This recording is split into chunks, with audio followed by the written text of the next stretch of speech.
Buenos días. Hace cuestión de un par de días que recibí una llamada de Pablo Iglesias invitándome a integrarme en su lista. Y le contesté inmediatamente que sí, encantado de hacerlo, puesto que creo que en este momento estamos enfrentándonos a una situación muy importante que, sin parecer dramático, creo que merece ser definida como histórica. Es un momento histórico. Eh, Permítame entonces que me presente. Soy Vicente Navarro, que a nivel profesional trabajo en temas de cómo analizar el bienestar y calidad de vida de la población y hacer propuestas para mejorarlo. Esto es lo que he hecho aquí en España y en otros países en los que he vivido durante el exilio. De ahí que, naturalmente, en esta oportunidad donde un congreso va a centrarse primordialmente en estos temas, es lógico que yo me sienta identificado.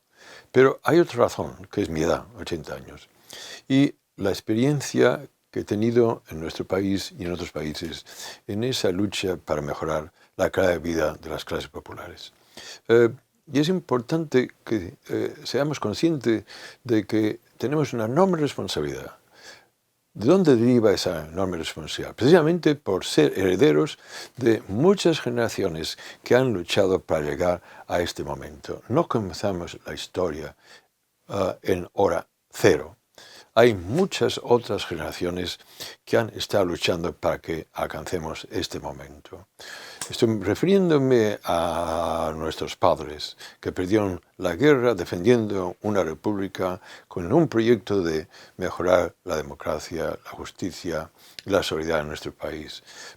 Perdieron la guerra frente al fascismo internacional que apoyó al fascismo español. Y se inició una época de una enorme dureza.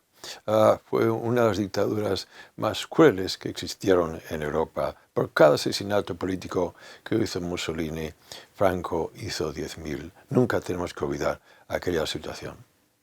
Bien, somos herederos de aquellos que lucharon para recuperar la democracia y la libertad durante la dictadura, épocas muy difíciles.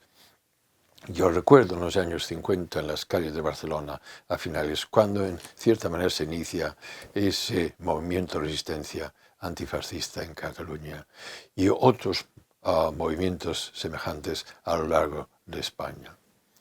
Somos herederos de aquellas generaciones que pagaron un coste elevadísimo. A aquellas generaciones se les fusiló, se les encarceló, se les torturó, se nos exiló. Y somos herederos de ese sacrificio y se nos exige estar a la altura de esas generaciones en ese proyecto. Un proyecto que tiene que ser ilusionante, que es mejorar el bienestar de nuestra ciudadanía, de los cuales las clases populares son la mayoría de la población. Y fue precisamente esa movilización a favor de ese proyecto de libertad y democracia el que forzó que la dictadura terminara. Nunca debemos olvidar que Franco murió en la cama, pero la dictadura terminó en la calle, con esa movilización liderada por el movimiento obrero y sus instrumentos, y que forzaron esa interrupción de aquella dictadura. Pero la transición se hizo en términos muy favorables a las fuerzas conservadoras que controlaban el Estado y la mayoría de los medios de información. Y como consecuencia de ese dominio, aquella transición que distó mucho de ser modélica, aquella transición llevó a una democracia muy incompleta y a un estado de bienestar muy poco desarrollado. Naturalmente que se hicieron avances y muy significativos y hay que aplaudir esos avances. Fue resultado también de la presión popular. Hubo, sobre todo durante la época del gobierno del PSOE, el establecimiento de las bases del estado de bienestar, el Servicio Nacional de Salud, otras medidas. Pero el hecho de que las fuerzas conservadoras continúan siendo muy dominantes en todo el aparato del Estado y, por otra parte, que la dirección del PSOE se fuera integrando más y más dentro de la estructura de poder, diluyendo su motivación reformadora, llevó a esa situación en la que ya incluso antes de que llegara la gran recesión, España estaba a la cola de la Europa social. Y esa situación se empeoró durante la Gran Recesión, donde el Partido Socialista perdió su motivación reformadora y adoptó las políticas neoliberales con las reformas laborales y la austeridad social. Perdió entonces esa personalidad socialdemócrata. De ahí que surgiera un movimiento, el 15M, que era un movimiento enormemente importante. Fue un tsunami político en el que puso en el centro el tema de que aquellas instituciones no nos representan. Era, desde este punto de vista, una situación en la que era fundamental denunciar al sistema que se presentaba como democrático, pero carecía de representatividad. No nos representan. Otros eslóganos como que no hay pan para tanto chorizo reflejaba también esa corrupción dentro de aquel Estado. Ese movimiento dotó de una gran energía a todas las fuerzas movilizadoras y el gran reto fue articular esa queja con una demanda de cambio a través de la formación de nuevas fuerzas políticas, herederos del 15M, como son Podemos y también En Común en Cataluña, Las Mareas, Compromís y otras fuerzas políticas, junto con la renovada Izquierda Unida, que siempre había sido un punto de referencia clave en cuanto a la necesidad del cambio profundo en este país. Estas son las distintas flores de ese jardín de la Nueva España, con su riqueza, con la diversidad y belleza que representa un nuevo modelo, un nuevo punto de referencia a donde queremos ir. Es lógico, por tanto, que en una fuerza política como Podemos, que apenas existía solo 2 o 3 años, que adquirió una enorme potencia derivada que canalizó muy bien y supo oír muy bien las voces de las clases populares. El éxito de las fuerzas transformadoras, fue que interpretaron muy bien la voz de protesta, de enfado y de rechazo hacia esta estructura. Y así se inició lo que podríamos llamar una revolución política, con sonrisa, con cara amable, pero con contundencia, que la estructura poder lo entendió. De ahí que la enorme represión por parte del Estado y por parte de los medios de información. Y un debate comienza y se genera dentro de Podemos en cuanto a cómo pasar de ser un instrumento predominantemente electoral a una fuerza política que capitalice sobre este rechazo y que sea un instrumento, la voz de las clases populares que junto con otras fuerzas, otros elementos políticos, y no solo partidos políticos, sino también movimientos sociales, sindicatos. La sociedad civil es enormemente rica en su variedad de protestas, junto incluso elementos de las bases del Partido Socialista, gente muy buena, pero frustrada y decepcionada con su dirección, que está claramente integrada en el sistema, siendo más parte del problema que no de la solución. Esa es lo que se requiere, una gran coalición frente a esa nueva estructura hecha por el PP, la dirección del PSOE y Ciudadanos, que son las voces de lo que podríamos llamar el establishment o la estructura de poder financiero y económico con su versión mediática.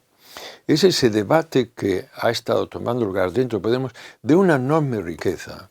Y ahí permitirme que sea muy crítico con los medios de información que no se merecen tal nombre, puesto que han sido más de desinformación.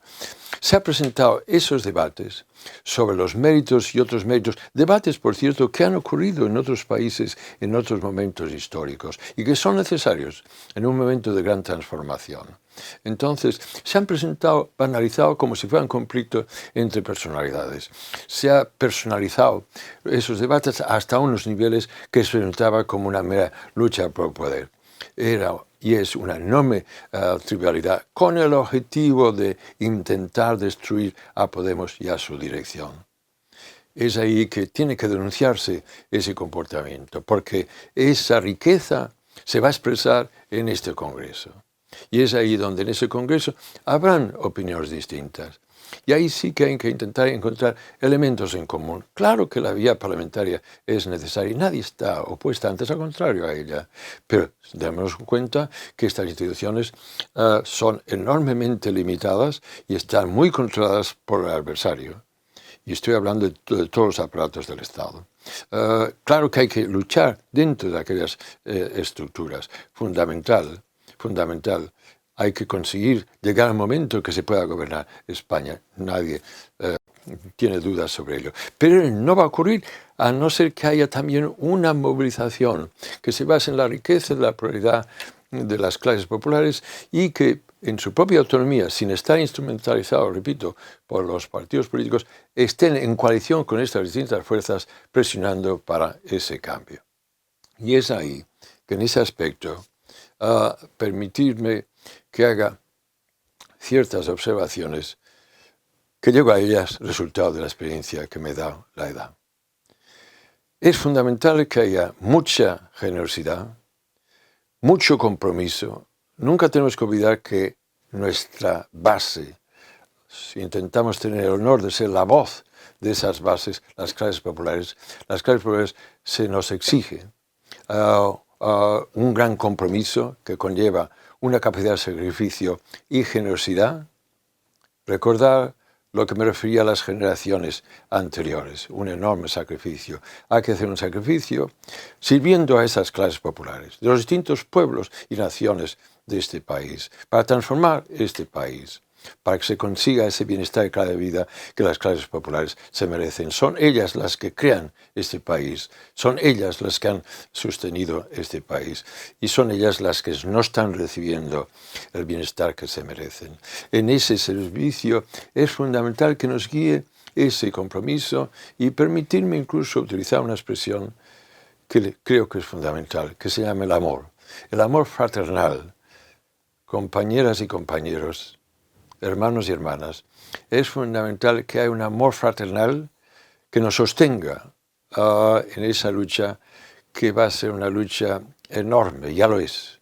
Y en ese aspecto, con esa ilusión, os animo a que con esa sonrisa, pero también con esa contundencia, independientemente de lo que ocurra al final, nos unamos para conseguir siguiendo esa línea que otras generaciones ya marcaron.